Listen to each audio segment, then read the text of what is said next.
What happens when the actual Tyler Robinson hearing evidence is put next to Candace Owens' assassination conspiracy, and they do not match at all? Apparently, according to some people online, that means I believe in Fedslop. And honestly, if Fedslop means surveillance footage, forensic testing, alleged text admissions, witness testimony, and the public record from a preliminary hearing, then I guess I do believe in a healthy dose of Fedslop, or in this case, the actual record. Candace Owens has spent months telling her audience that Tyler Robinson is a patsy, that he may not have been at UVU at all, and that somebody else could have pulled the trigger. She has also suggested that the official story is concealing a much larger conspiracy. But when prosecutors presented their case at the preliminary hearing, the record they offered looked very different from that theory. It was a conventional prosecution case built around alleged presence, opportunity, physical evidence, communications, and witness testimony. Now, I want to be precise from the very beginning. This is not a verdict, and nobody should treat it as one. Tyler Robinson remains presumed innocent. The state must ultimately prove guilt beyond a reasonable doubt, and his attorneys have the right to challenge every witness, every item of forensic evidence, every alleged message, and every piece of surveillance footage. A preliminary hearing asks whether the prosecution has met a probable cause standard sufficient to proceed. It does not decide guilt. But an alternative theory has a burden too. If you say the shooter was somebody else, that Robinson was framed, and that a much broader operation has hidden the truth, then the theory must explain more of the evidence, not less. And that is where Candace's version starts to collapse. There is nothing wrong with asking difficult questions about a criminal case. In fact, that is exactly what people should do. The government should be challenged. Prosecutors should be held to their burden. And every defendant deserves the full protection of due process. The whole point of an adversarial trial is that the evidence is not supposed to be accepted merely because the state presents it. But there is an important difference between skepticism and a theory that refuses to let any contrary evidence count. Candace's theory is not simply that investigators could be mistaken, that witnesses might be unreliable, or that the prosecution should prove its case carefully. It is more certain. It is that Tyler Robinson was a patsy, and that the public is looking at a much larger hidden operation. That is an enormous allegation. Once you make it, you have to explain why the prosecution says surveillance footage places Robinson and his vehicle at UVU, why physical evidence was recovered near campus, why forensic testing was presented, why alleged messages and notes exist, and why a witness describes alleged admissions. You can challenge any or all of those things, but you cannot simply pretend they are not part of the record. Alternative explanations have to explain more evidence, not less. This is where the phrase Fedslop enters the conversation. Slop is a useful internet word for low quality content produced for volume and consumption instead of accuracy or understanding. It has become especially associated with mass produced, repetitive, often AI generated material that keeps people scrolling without giving them anything substantive to think about. But calling inconvenient evidence Fedslop does not make it disappear. The video becomes Fedslop, the witness becomes controlled, the forensic evidence becomes planted, the messages become fake, the court becomes a show trial.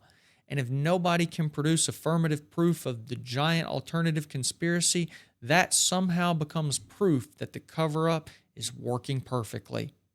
That is not a skeptical framework. It is a framework designed so the theory can never lose. If evidence supports the theory, it is proof. If evidence contradicts it, it is proof of manipulation. If no evidence exists, that is the proof that the conspirators are too powerful to expose. At that point, you are no longer investigating anything. You are consuming a story designed to be immune from reality. Real skepticism looks different. It asks whether the surveillance footage can be authenticated, whether the forensic evidence has limitations, whether the witness can be impeached, whether the text messages are accurately presented, and whether the defense has identified real weaknesses in the state's case. That is how you test a prosecution. Fedslop is not an explanation for why something is wrong. It is simply a way to avoid explaining it at all. If you're tired of being told that every inconvenient fact is Fedslop, please like this video and subscribe. This is not about blindly trusting the government or pretending that prosecutors cannot make mistakes. It is about applying one standard to everybody, including the people selling the most exciting conspiracy theory. So, let's take a healthy dose of Fedslop and look at what the prosecution actually presented. The first issue is basic presence and opportunity. Prosecutors introduced surveillance footage that they say showed Robinson and his vehicle on the UVU campus multiple times before and after the shooting. In their bind-over memorandum, prosecutors describe footage they say shows a person moving into position on the rooftop, firing, and then leaving the area with what appeared to be a long black object. That is, of course, the prosecution's interpretation. The defense can argue that the footage is unclear, challenge whether the person shown is Robinson, question the timeline, or examine whether investigators reached the right conclusion. Those are serious, normal questions in a criminal case, and they should be answered through the legal process. But the claim that Robinson was simply never at UVU cannot be treated as an established fact when the state has presented footage it says shows the opposite. If the footage does not show Robinson, the alternative theory needs to explain who it does show. If it has been manipulated, the theory needs evidence of manipulation. If there was a different shooter, the theory needs evidence for that person. Merely repeating that the footage is Fedslop does not solve the problem. The next category is the physical evidence. Prosecutors say a Mauser 30-06 rifle was recovered near campus, wrapped in a towel. The state's filing says forensic testing connected Robinson to the rifle, the towel, a cartridge casing, and items recovered from the rooftop area, including a screwdriver. The defense has challenged elements of the forensic case, including the limits of the DNA conclusions, and that is exactly what competent defense counsel should do. DNA evidence is not a magical stamp of guilt. It has to be collected correctly, tested correctly, interpreted accurately, and explained honestly to a jury. Courts can distinguish between what an analyst can establish, what the result means statistically, and what remains uncertain. But there is a massive difference between saying that forensic evidence must be rigorously tested and saying that every physical item, every laboratory result, and every person who handled those items participated in a coordinated fabrication. The first is a legal argument. The second is an allegation of an enormous conspiracy. If that is the allegation, there has to be evidence showing how the fabrication was organized, who participated, and what documents or testimony prove it happened. Then there are the alleged communications and admissions. Prosecutors introduced text messages they attribute to Robinson, including messages reported as saying, "It was me at UVU yesterday," and referring to the opportunity to, quote, "take out Charlie Kirk." They also relied on testimony and recorded statements from Lance Twiggs, Robinson's former roommate and romantic partner, who prosecutors say described admissions by Robinson. Once again, the defense can challenge all of that. It can challenge the context of the messages, the authentication process, the state's interpretation, and the credibility or motive of the witness. That is not a concession to the defense. It is a recognition that the defense is supposed to challenge the case and that a jury, not social media commentators, will ultimately decide what weight the evidence deserves.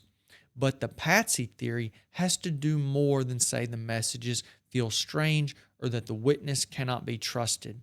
It has to explain how the messages were allegedly fabricated, why the witness would participate in an invented account, and how the alleged communications, surveillance, evidence, rifle, forensic evidence, and note all point in the same direction by coincidence or design.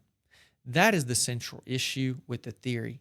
It demands a huge coordinated operation while offering very little evidence that such an operation exists. And this is the part that really matters.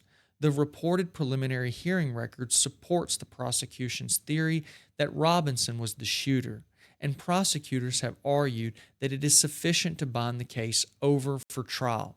That is not the same as establishing guilt beyond a reasonable doubt. The defense still has its chance to test the case fully, and a jury will have the final responsibility to decide whether the prosecution has met its burden. But the public record does not presently establish an alternate shooter. It does not establish an international operation. It does not establish foreign intelligence involvement, underground tunnels, or a broad institutional conspiracy. Those are the kinds of claims the audience has been encouraged to imagine, but the evidence reported from the hearing does not support them. Could additional evidence emerge? Absolutely.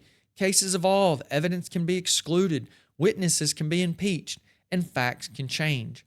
A responsible person should always leave room for new information, but maybe something later will emerge is not proof that a massive conspiracy is true right now. The available record currently points toward a much more direct theory than Candace's. The state claims it has evidence of presence, opportunity, physical evidence, communications, and admissions. The grand conspiracy theory claims all of that must be false, but it has not produced a comparably coherent body of evidence explaining how or why. So, you do not have to trust the government. You do not have to decide Tyler Robinson is guilty before a trial. You do not have to stop asking difficult questions or accept a prosecution's theory without scrutiny. But you also do not get to call every contrary fact Fedslop, declare every witness compromised, and insist every absence of evidence proves the cover-up is even deeper. That is not skepticism. It is a story built to protect itself from reality. The state has a burden. Prove guilt beyond a reasonable doubt. The defense has rights. Challenge every witness, every message, every video, and every forensic conclusion. And Candace Owens has a burden too. If she wants people to believe there is a grand conspiracy behind Charlie Kirk's assassination, she has to show the evidence, not vibes, insinuation, or another cliffhanger promising that the real story is always just around the corner. Until then, I will keep taking my healthy dose of Fedslop, aka reality. Thank you very much.